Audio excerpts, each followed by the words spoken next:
Assalamualaikum teman-teman. Baiklah, kita lanjut materi audit kita yang selanjutnya, yaitu tentang internal audit, yaitu yang disampaikan oleh kelompok 6 yang terdiri dari Dena Sawia dengan NIM 1830403017 dan Febri Suci Suryani dengan NIM 1830403032. Yang dosen pengampunya yaitu Ibu Elsa Fitri Amran, SE, MM, MSI. Yuk kita lanjut apa saja materinya. Yang pertama kita masuk yaitu tentang sub pokok bahasan. Yang pertama yaitu pengertian internal audit. Yang kedua, perbedaan internal audit dengan external audit. Yang ketiga, internal audit dan efektif. Yang keempat, temuan pemeriksaan. Yang kelima, laporan internal audit. Yang keenam, contoh laporan internal audit. Sebelum kita mengetahui tentang lebih lanjut internal audit, yang pertama kita harus tahu yaitu apa internal audit. Internal audit ini merupakan auditor yang bekerja di dalam suatu entitas perusahaan yang bertugas untuk mengetahui apakah prosedur serta kebijakan yang sudah disusun dan ditetapkan oleh manajemen telah dipatuhi, menentukan apakah penjagaan atas kekayaan entitas organisasi sudah baik atau tidak, menentukan tingkat efektivitas dan efisien prosedur aktivitas kegiatan organisasi, serta menentukan kehandalan informasi yang telah dihasilkan oleh bagian-bagian dari entitas organisasi. Audit internal adalah sebuah penilaian yang sistematis dan objektif yang dilakukan auditor internal terhadap operasi dan kontrol yang berbeda-beda dalam organisasi untuk menentukan apakah yang pertama, informasi keuangan dan operasi telah akurat dan dapat diandalkan. 2. Risiko yang dihadapi perusahaan telah diidentifikasi dan diminimalisasi.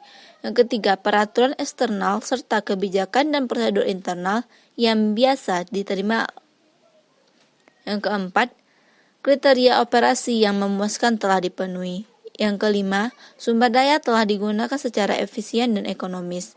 Yang keenam yaitu tujuan organisasi telah dicapai secara efektif, semuanya dilakukan dengan tujuan untuk dikonsultasikan dengan manajemen dan membantu anggota organisasi dalam menjalankan tanggung jawab serta efektif.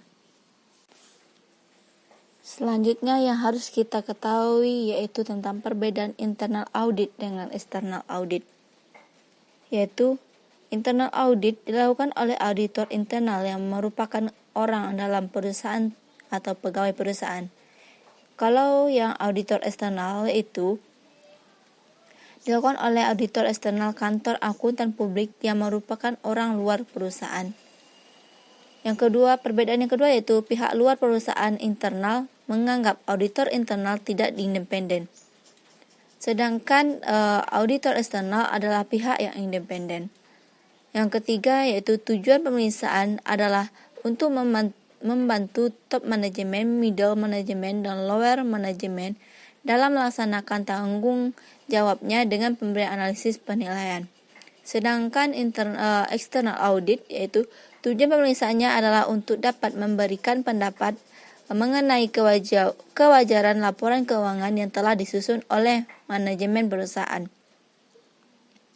Laporan auditor internal tidak berisi opini mengenai kewajaran laporan keuangan, tetapi berupa temuan pemeriksaan audit finding mengenai penyimpangan dan kecurangan yang dilakukan, kelemahan pengendalian internal, beserta saran-saran perbaikannya.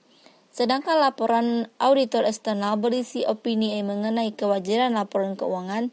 Selain itu berupa manajemen letter yang berisi pemberitahuan kepada manajemen mengenai kelemahan-kelemahan dalam pengendalian intern, beserta saran-saran perbaikannya.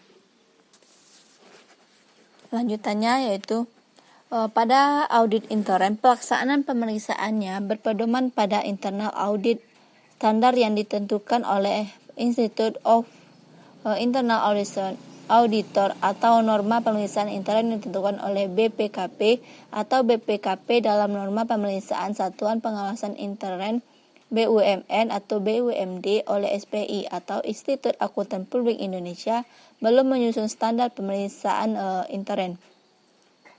Sedangkan pada external audit, Pelaksanaan pemeriksaan berpedoman pada standar profesional akuntan publik yang ditetapkan Institut Akuntansi Publik Indonesia.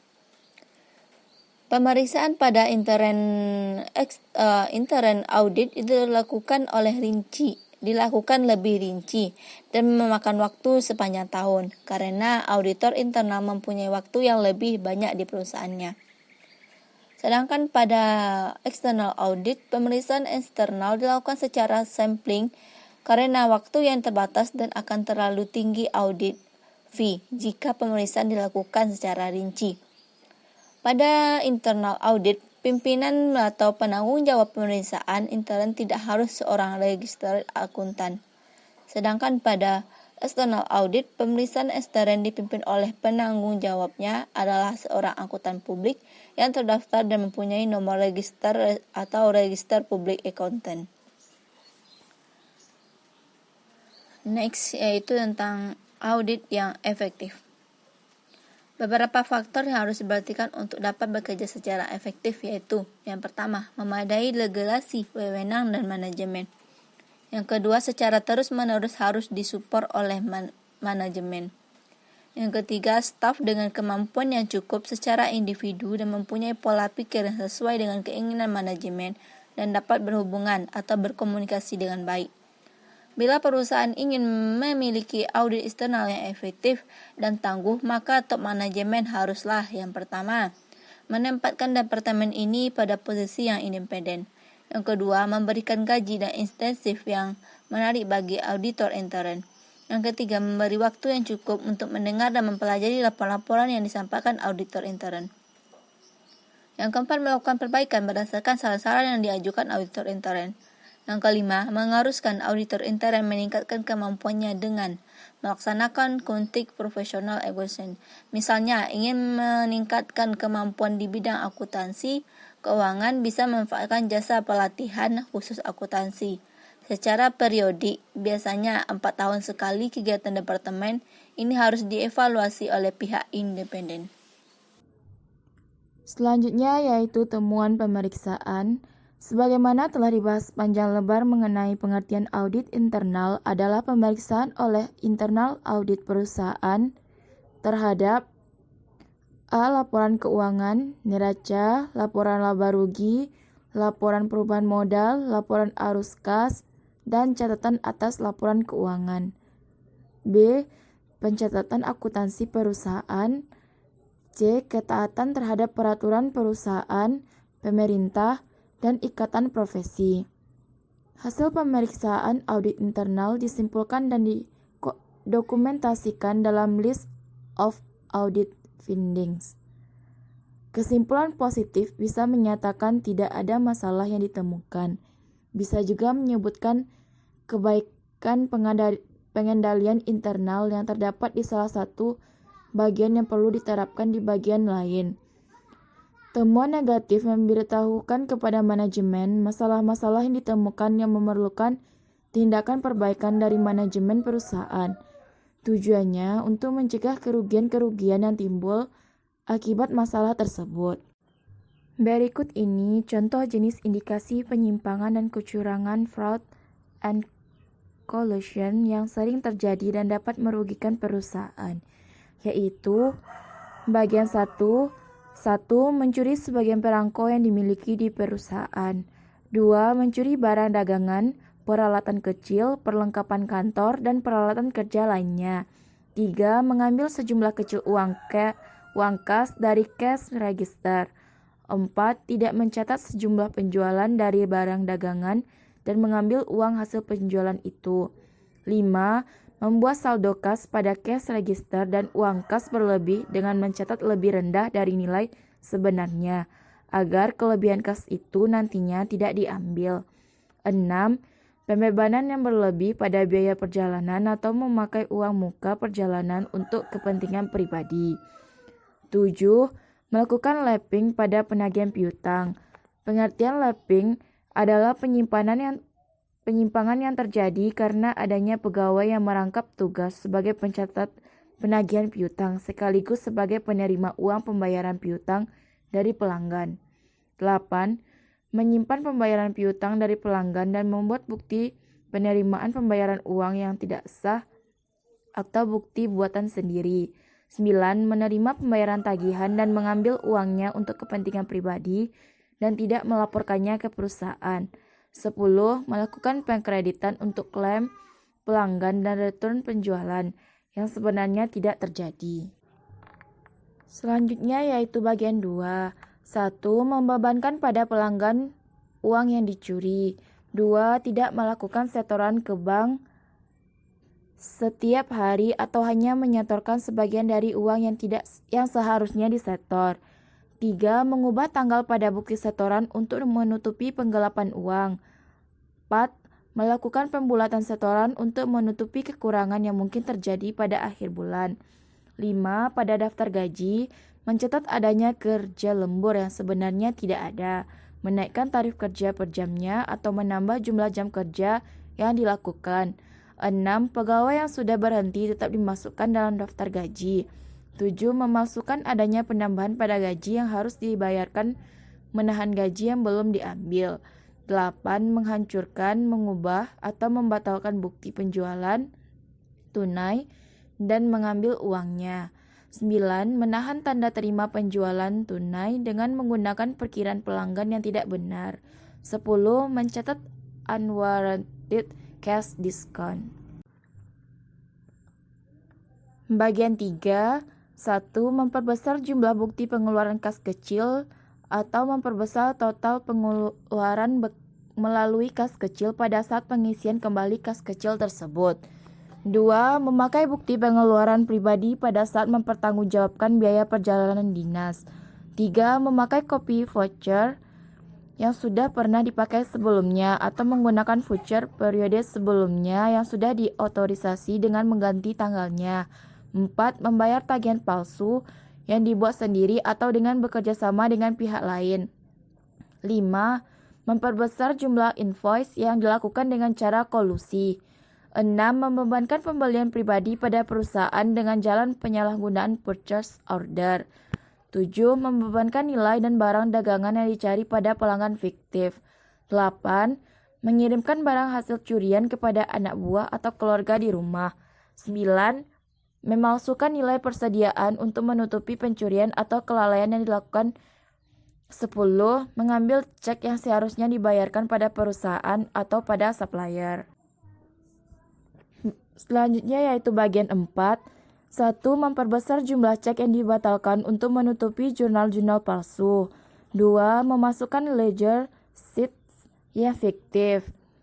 3. Membuat perjumlahan yang salah pada buku penerimaan dan pengeluaran kas. 4. Dengan sengaja membuat suatu keadaan yang membingungkan dalam melakukan posting ke jurnal umum dan subledger. 5. Menjual barang-barang sisa proses produksi dan hasilnya untuk kepentingan sendiri. 6. Menjual kunci pintu atau angka kombinasi dari safe deposit atau brankas pada pihak lain. 7. Menciptakan saldo kredit pada buku besar dan mengubahnya menjadi kas. 8. Memalsukan bill of lading dan melakukan kolusi dengan perusahaan lain. 9. Mendapatkan belangko cek dan membuat tanda tangan palsu. 10. Mengizinkan pemberian harga khusus atas hak khusus pada konsumen atau memprioritaskan supplier tertentu dengan tujuan untuk mendapatkan kickback commission. Selanjutnya yaitu laporan internal audit. Hasil pekerjaan audit internal seperti temuan audit dan rekomendasi harus disampaikan kepada manajemen perusahaan dalam bentuk laporan audit internal perusahaan. Proses penyusunan laporan dimulai dari mengumpulkan temuan audit sampai dengan dikeluarkannya final audit report. Laporan harus dibuat secara jelas, mudah dimengerti, logis, dan menarik. Sawyer memberikan 3 saran penyusunan laporan audit internal perusahaan. 1. Tentukan standar minimum yang dapat diterima, misalnya dengan memberikan contoh-contoh dalam buku pedoman. 2. Komunikasikan standar tersebut kepada staf audit melalui training. 3. Lakukan pengeditan oleh bagian independen atau membandingkan dengan laporan-laporan yang dibuat dengan standar tersebut. Adapun contoh laporan internal audit yaitu dari Manajemen Bagian Audit Internal. Kepada Direksi PT Joyopedia, perihal temuan audit mengenai uang muka perjalanan periode tahun 2019. Kondisi: terdapat uang muka perjalanan yang jumlahnya melampaui batas yang diperbolehkan. Kami menemukan 100 uang muka perjalanan dari 150 uang muka perjalanan yang kami periksa. Jumlahnya melampaui jumlah yang diperbolehkan, yaitu 3.500.000. Jumlah tersebut berkisar antara 3.600.000 sampai 4.750.000. Total kelebihan adalah 100 juta.